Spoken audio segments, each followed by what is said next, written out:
That's why people have started running away from Uganda. My brother, the owner of Chagulanyi Center, is in America.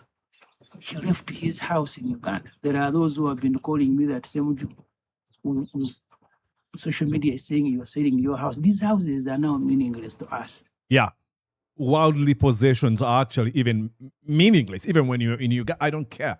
When a man appoints his son the head of the country's military, appoints his brother in charge of wealth distribution, appoints his son-in-law in charge of the country's export, and above all, appoints his wife, his sick wife, Minister for Education. Museveni appointing his sick wife, General Kataha Museveni, as Minister of Education. What does it mean? You do not need a PhD holder in history to tell you that you have been turned into slaves. Absolutely. You're pretty much being ruled by family.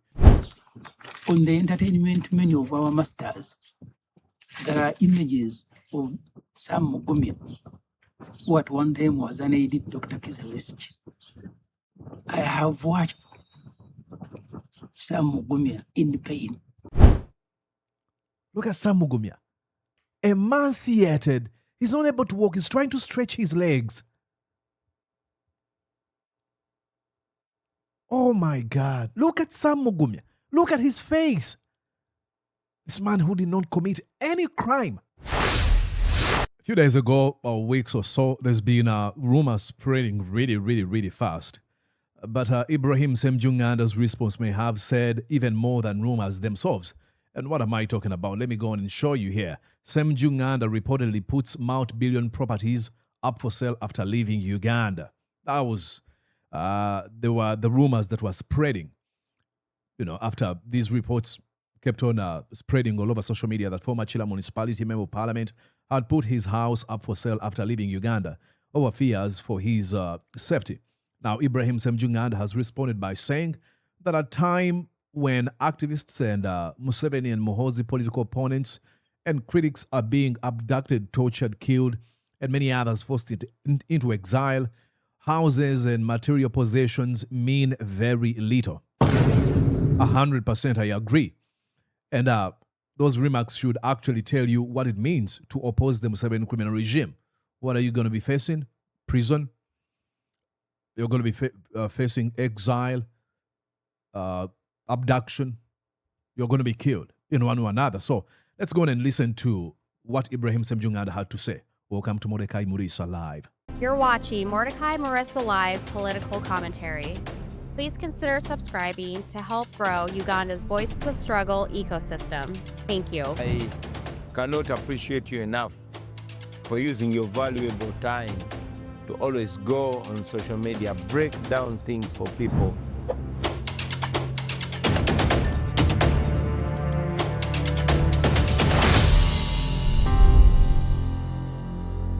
All right, ladies and gentlemen, let me go on and show you. This is Ibrahim Semujju. Bismillah ar-Rahman ar-Rahim. Assalamu alaikum wa rahmatullahi wa barakatuh. Wa alaikum assalam wa rahmatullahi ta'ala wa barakatuh. Is that right, my Muslim brothers? I greet all and of sisters. you in the name of the Almighty God. When a man appoints his son the head of the country's military, appoints his brother in charge of wealth distribution, appoints his son-in-law in charge of the country's export, and above all, appoints his wife, his sick wife, Minister for Education. Museveni appointing his sick wife, General Kataha Museveni, as Minister of Education. What does it mean? You do not need a PhD holder in history to tell you that you have been turned into slaves. Absolutely. You're pretty much being ruled by family. And this is not the first time Ibrahim Semujju Nganda actually is raising this matter. He said the same things on the floor of Parliament. I had said something here. Let me go on and show you where did I save it. He's not saying it for the first time. This is when he confronted the former Speaker of Parliament, Anita Among, and told her about the same. Let's go on and listen here. But I want you to pay attention to what Anita Among, who is under house arrest as we speak right now, responded. This government run by President Museveni and his brother and children. Semujju, you wanted a president to run this country with you or with who? Your wife, your children? Madam Speaker, this parliament vets. MK is the general in the army. But Madam Speaker, this parliament vets ministers every year. By And the I way, thought- we and I vetted, thought- we and I vetted, thought- we and I thought vetted there is Janet, Mama Janet. We vetted her. Oh, she referred to her as Janet. Oh, and she remembered, oh, they should say Mama. And they say, we vetted Janet. Oh, Mama Janet. They fear they have with that woman. Sad. Okay, so that wasn't the first time. What's really, really heartbreaking is when Ibrahim Semujju Nganda raised this matter on the floor of Parliament, folks like Anita Monk should know the danger that arises from having your family members and friends in positions of influence and authority in government. It becomes a family thing. You cannot hold them to account. That's why it was the same man, he was giving all these props, Muhoozi Kainerugaba, who ordered the raid on her homes and placing her under house arrest. There's a small thing, a problem, tiny problem called nepotism. When you're hiring your brothers, friends, and family, and you're not giving them through meritocracy. No, it is because they're friends and family. That's what happens. You are no longer citizens. You no longer have a relationship with citizens and their leaders.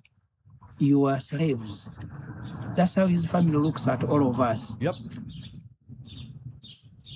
Slaves can be tortured for the pleasure of their masters. Their screams and agony and pain becomes music and entertainment to the masters. And again, I usually tell you here, I bring receipts. Muhoozi has posted people being tortured in a torture dungeon and then says, oh, he cries and, he tries to type of how the victim is crying and screaming and yelling and, bawling. To him, it is entertainment.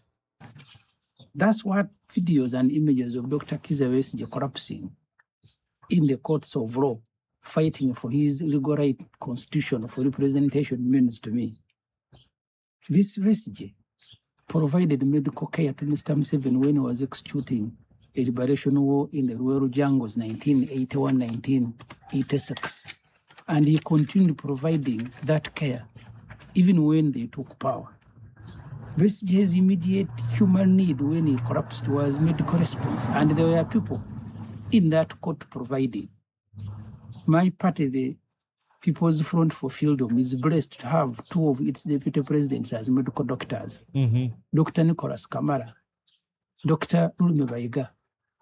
But there was also a third doctor, Dr. Olive Kousinye, Dr. Kizza Besigye's sister. All the three wanted to respond, but they were stopped.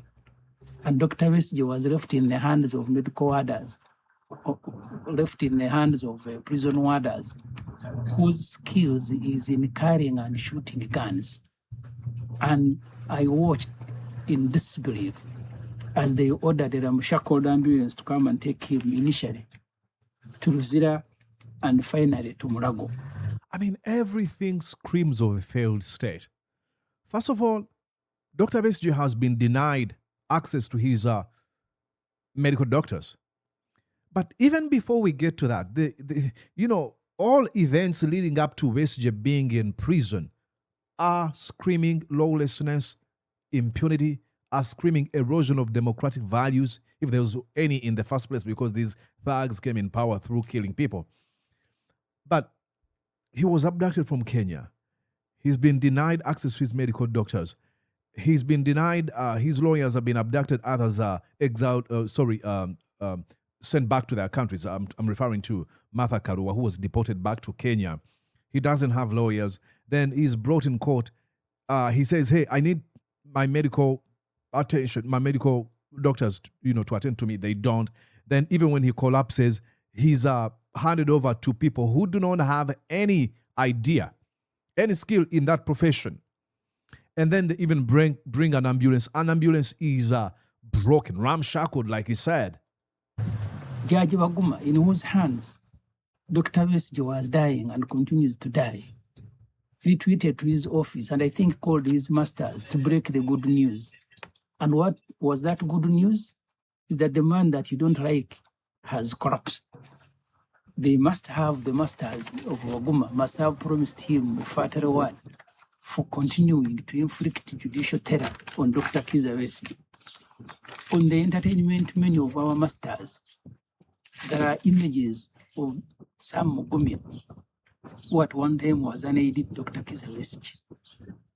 I have watched Sam Mugumya in pain. I mean, ladies and gentlemen, let me show you again. Sam Mugumya. This is Sam Mugumya. And if you don't watched my video, I'm gonna ask you to go back and watch the video I did about Sam Mugumya. I was able to read you the speech he sent me when he recorded actually this speech when he was detained at Indoro military prison in Democratic Republic of Congo. Then is released from Indoro military prison. It doesn't even take a few months and then he's re-abducted. Look at how Sam Mugumya looks, ladies and gentlemen. Look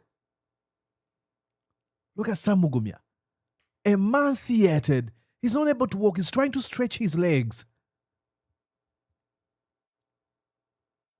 Oh my God. Look at Sam Mugumya. Look at his face. This man who did not commit any crime.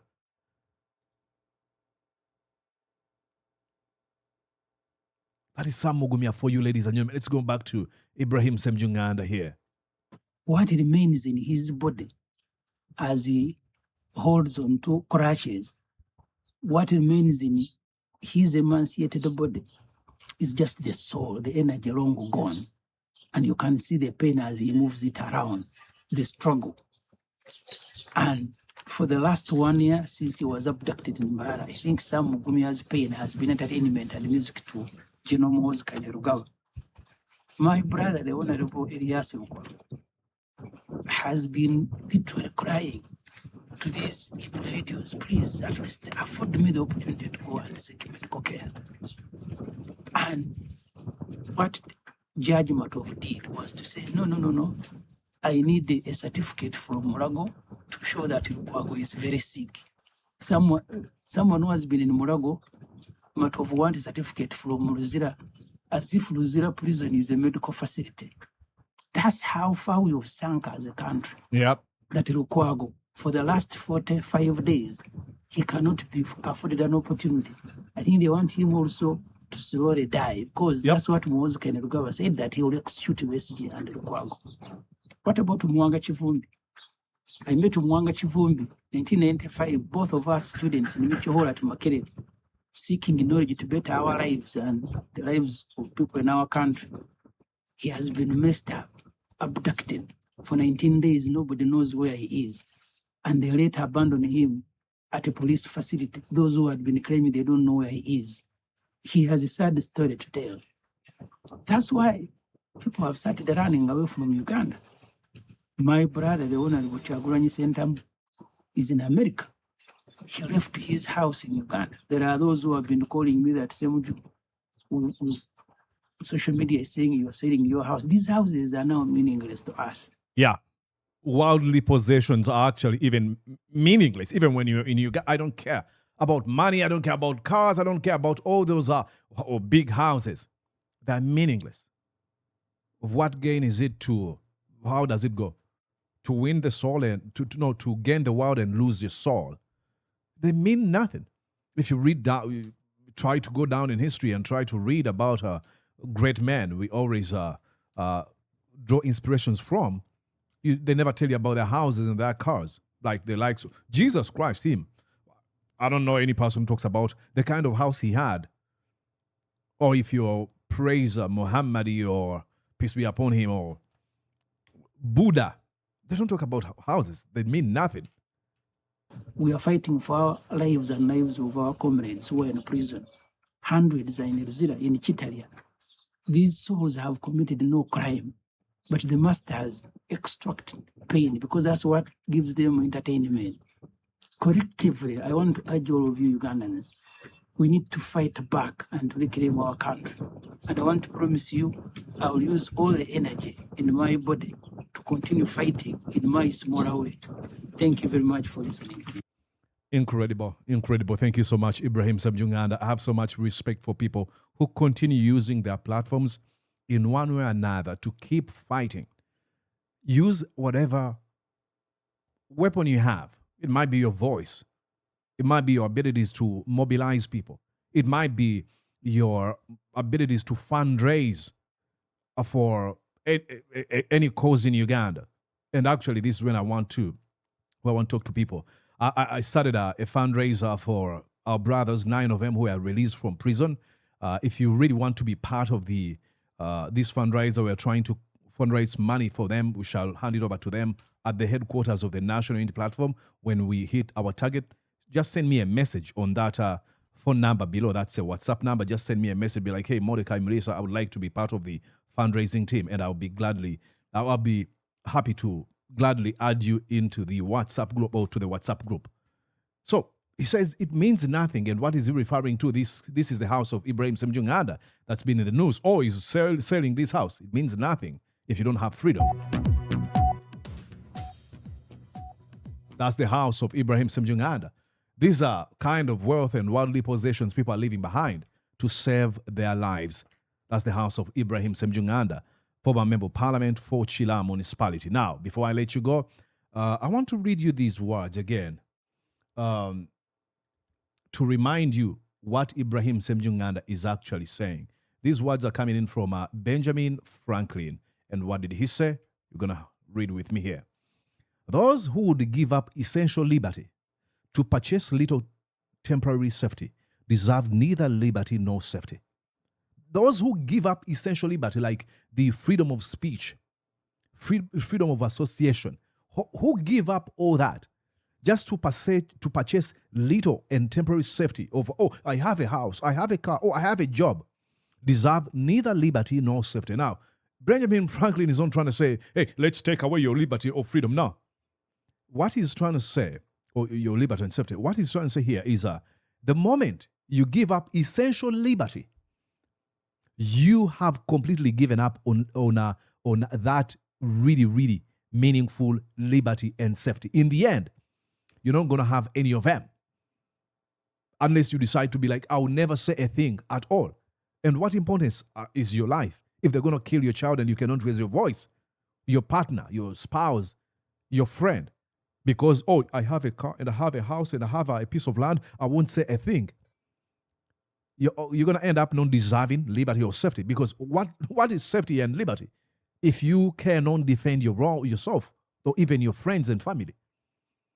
So those who give up essential liberty to purchase little temporary safety deserve neither liberty nor safety. He's not trying to suggest that they should take it away, but that's the repercussion of giving up essential liberties. Like I usually tell you, the law of gravity.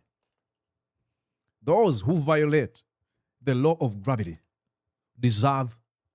don't deserve, I would say, those who violate the law of gravity to purchase temporary freedom of flying deserve no life, because the moment you release yourself, it doesn't matter whether you are 90 years old, 100 years old, the moment you violate the law of gravity, all your bones are broken and you die.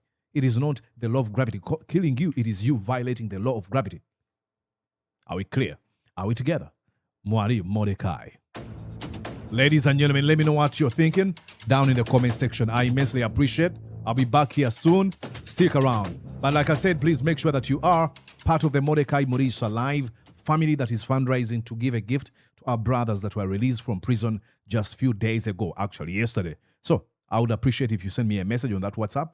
I will add you to the WhatsApp group. And lastly, I would want you to be part of the National Unity Platform Diaspora Convention that's going to be in California. So now go on and purchase yourself.